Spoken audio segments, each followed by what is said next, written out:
Thanks for watching Halftime TV. This is Leon Bailey. Don't forget to like, share, and subscribe. Hello, welcome to another episode, Halftime TV viewers and subscribers. And it's been a massive weekend in the English Premier League as we've seen the top teams win their games. FA Cup action, we had Manchester City, we also had Manchester United.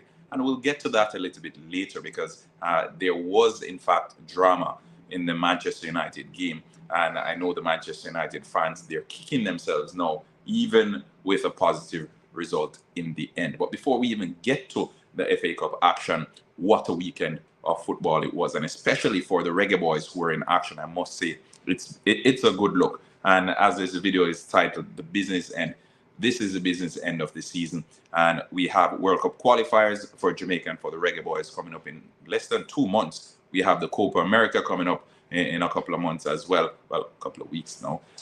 So we are excited when we see performances like the ones we saw over the weekend. Big shout out to everyone who's tuned into Halftime TV. If you're new to the channel, don't forget, smash the like button if you enjoy the content, and please share your feedback in the comment section below. Again, you don't have to like the video. If you don't enjoy the content, you don't have to like it, right? But if you enjoy the content, you appreciate it, just smash the like button. Again, minimum effort, maximum impact. All right, so where do we begin?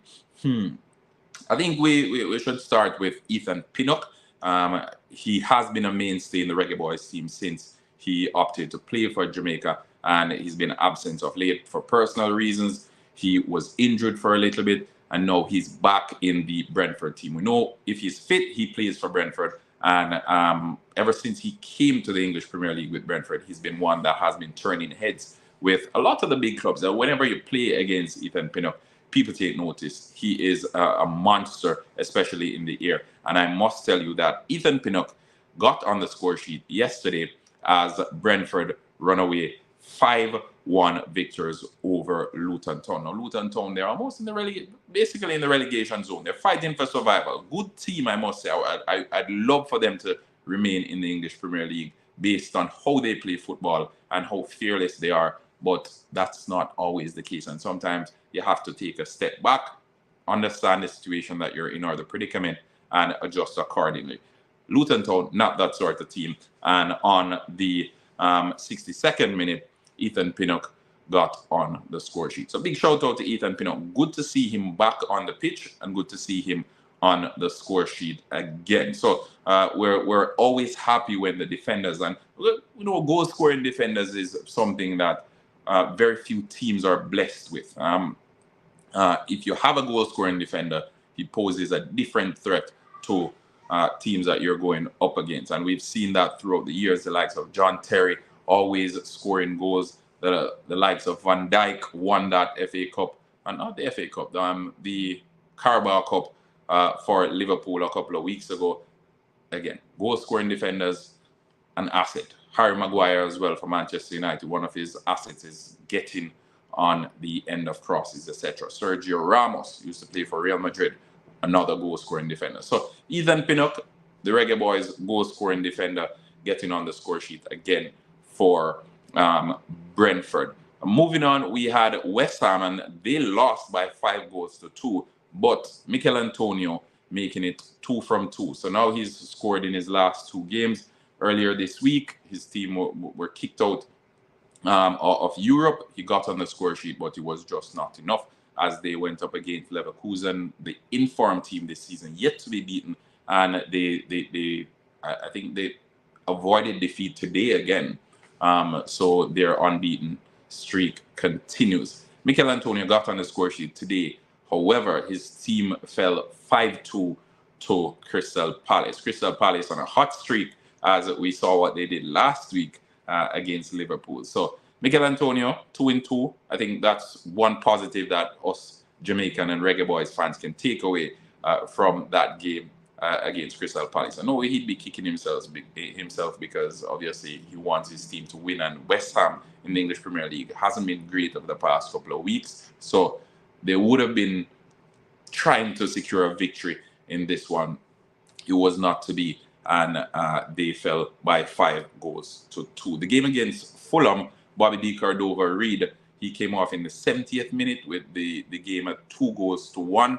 Fulham was very much still in it. However, seconds later, Diego Jota basically put that one to bed as Liverpool came away 3-1 victors. So Liverpool and Arsenal doing what they have to do and looking on and hoping that Manchester City slips up that way. Either of those two teams can capitalize on the opportunity. While we're midway here, big shout out to the sponsors, Quick Link Shipping. Anything you need whatsoever shipped into the island, they have you covered.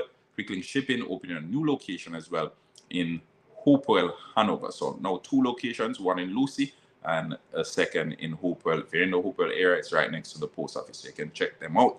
Quick Link Shipping. All right, so Liverpool 3-1 victors over Bobby D. Cordova's Fulham. Moving on, we have Aston Villa, and this game was actually played before the Fulham game. This was a 10 o'clock game today, and what a game Leon Bailey had. He started along with Diaby, and usually it's one or the other. Unai Emery, again, we've seen it a couple of times this season, and it's proven to be effective. It can work.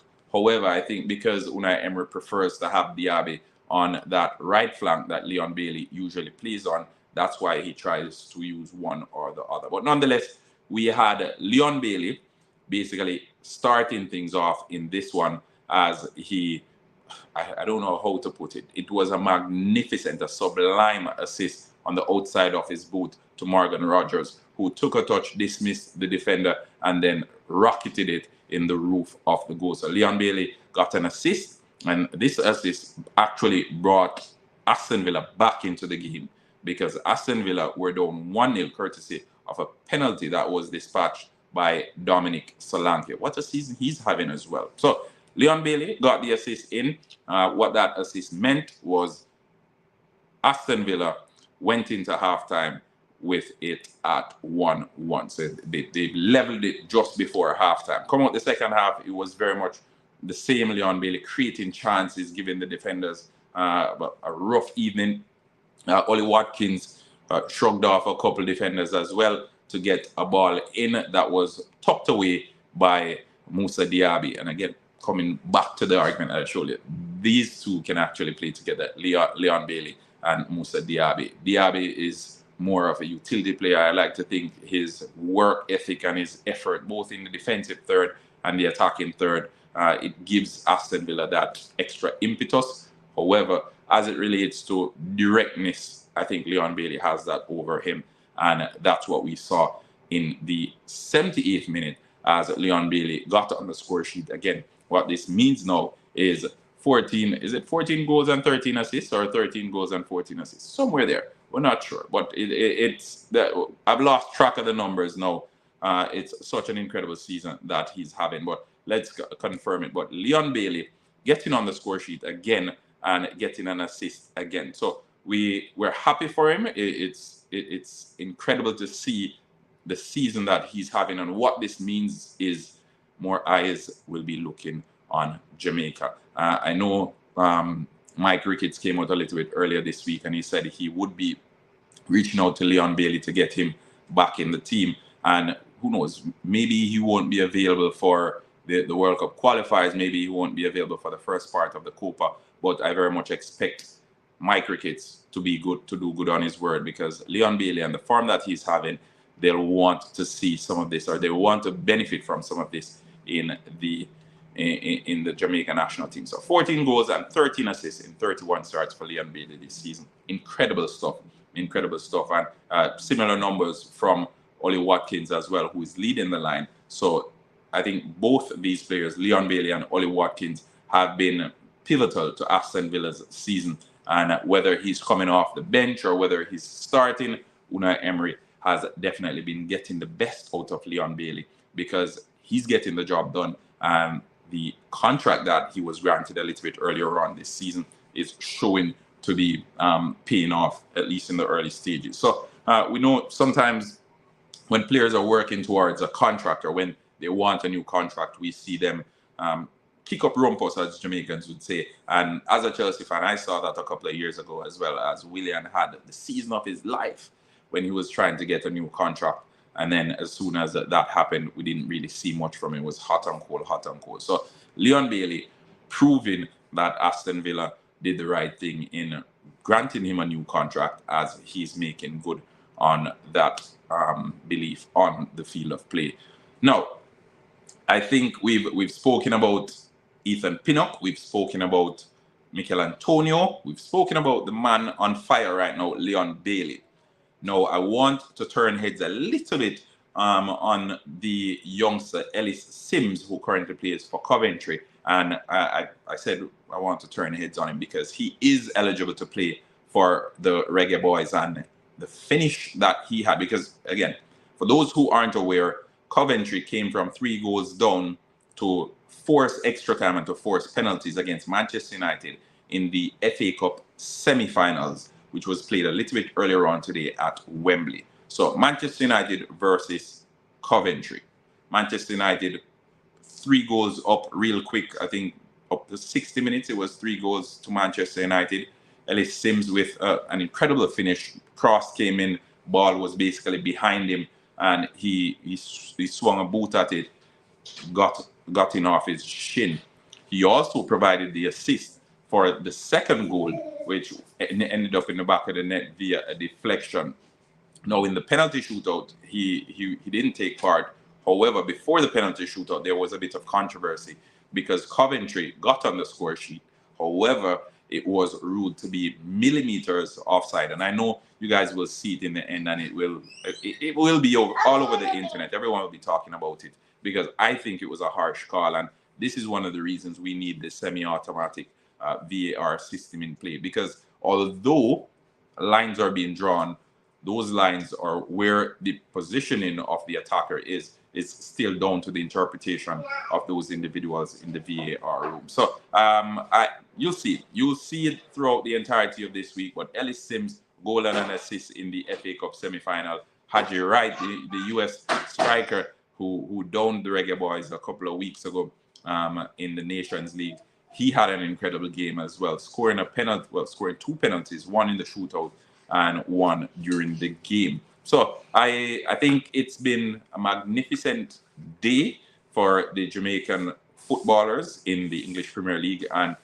the prospect who we saw in the FA Cup, it looks very promising, and I know the Jamaica Football Federation is currently doing their scouting duties. They're currently having those conversations, and whether or not Ellis Simms will choose to play for Jamaica, it's yet to be seen, but I think he would be a great addition to the attacking power that we already have now. What I'll do now, I'll leave it at that. I'm going to invite you, the viewers and subscribers, to share your thoughts, share your opinions on the performance of the Reggae Boyz in the English Premier League this weekend. And also, let's hear what your opinions are on Ellis Simms and the possibility of him representing the Jamaica senior national team. Let's hear it in the comment section. Remember, like, share, subscribe. Halftime TV here saying until next time. Thanks for watching Halftime TV. This is Leon Bailey. Don't forget to like, share, and subscribe.